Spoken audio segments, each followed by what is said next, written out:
Hello everyone, welcome back to my YouTube channel Shri education Odia YouTube channel को आपण मानक समस्त को स्वागत। तेबे आज आ गोटे वीडियो रे आम डिस्कसन करिया ओडिया पीजी एंट्रांस रे आसीबाकू थिबा केतक गुरुत्वपूर्ण प्रश्न जोटा कि भाषा विभाग रो। तेणु करी वीडियो को प्रथम शेष जाए देखते और चैनल नुआ करी विजिट करथिले चैनल को सब्सक्राइब करी पाखर थिबा बेल आइकन को ऑल रे सेट कर दे थांतु।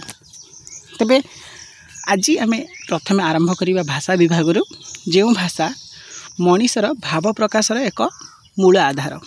तेबे से देखा केते गुरुत्वपूर्ण प्रश्न रही कि भाव में ताहा पीजी एंट्रांस आसीपर ताकू आम आलोचना करवा। जो प्रश्न गुड़िक मु आलोचना विश्लेषण करुच्ची ताहा सब ज्ञानकोश बहिर अंतर्भुक्त।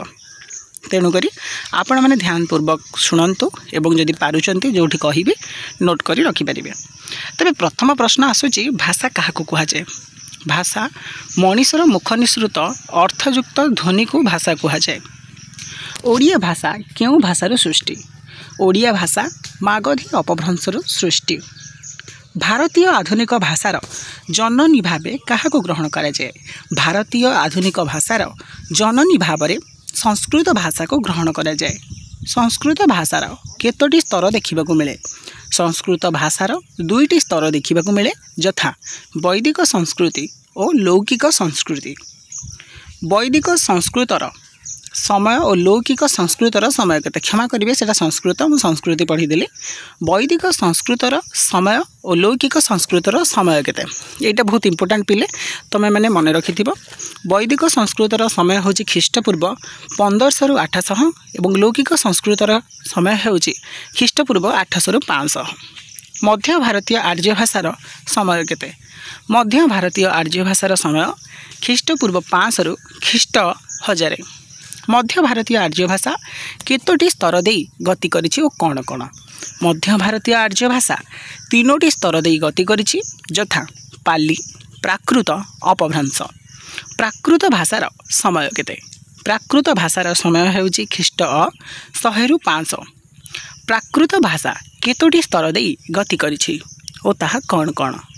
प्राकृत भाषा 5टी स्तर दे गति करिछि, यथा महाराष्ट्री, सौरसेनी, मागधी, अर्धमागधी, पैशाची। आधुनिक भारतीय आर्य भाषा केउं भाषा परिवार अंतर्भुक्त? आधुनिक भारतीय आर्य भाषा हेउछि इंडो यूरोपीय बा इंडो यूरानियन भाषा परिवार। अनुरणन सिद्धांत बा धातु सिद्धांतर प्रवर्तक किए बा डिंगडंग थ्योरी प्रमुख प्रवक्ता किए? तेबे अनुरणन सिद्धांत बा धातु सिद्धांतर बा डिंगडंग थ्योरी प्रवर्तक ग्रीक दार्शनिक प्लाटो।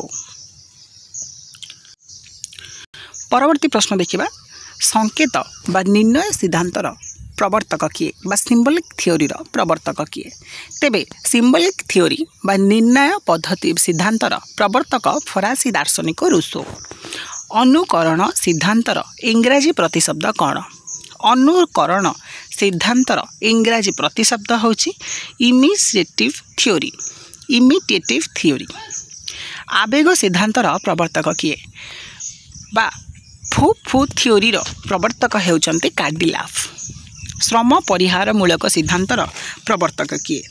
श्रम परिहार मूलक सिद्धांतर प्रवर्तक हेउचंती आमर नयर। इंगित सिद्धांतर प्रवर्तक किए? गेस्टुरल थ्योरी प्रवर्तक होउचंती डॉक्टर राय।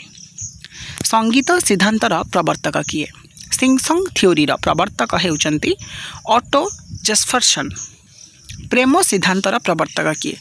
प्रेम सिद्धांतर प्रवर्तक उ थ्योरी थ्योरी प्रवर्तक हेउचंती हडसन। संपर्क सिद्धांतर प्रवर्तक किए? संपर्क सिद्धांतर प्रवर्तक हेउचंती बा कॉन्टैक्ट थ्योरी प्रवर्तक हेउचंती जी रेवेज। समन्वित सिद्धांतर प्रवर्तक किए बा थ्योरी ऑफ यूनिफिकेशन प्रवर्तक हेउचंती हेनरी स्वीट। प्रतिबिंब सिद्धांतर प्रवर्तक किए? थ्योरी ऑफ रिफ्लेक्शन प्रवर्तक स्नेगल। विवर्तन सिद्धांतर प्रवर्तक किए? थ्योरी ऑफ इवोल्यूशन सिद्धांतर प्रवर्तक डार्विन। कौनसी भूखंड रे प्रचलित सरकारी स्तरीय भाषा को केउं भाषा कुहाଯାଏ? कौन सी भूखंड प्रचलित सरकारी स्तरीय भाषा को आमे मानक भाषा बोली कही था। कौन सी एक भूखंडर एक निर्दिष्ट अंचल प्रचलित भाषा को कौन कहा जाए। कौन सी एक भूखंडर एक निर्दिष्ट अंचल प्रचलित भाषा को आमे आंचलिक भाषा बोली कही था। एक भाषा अंतर्गत छोट छोट भाषा को कौन कहा जाए। एक भाषा अंतर्गत छोट छोट भाषा को आमे उपभाषा बोली कही था।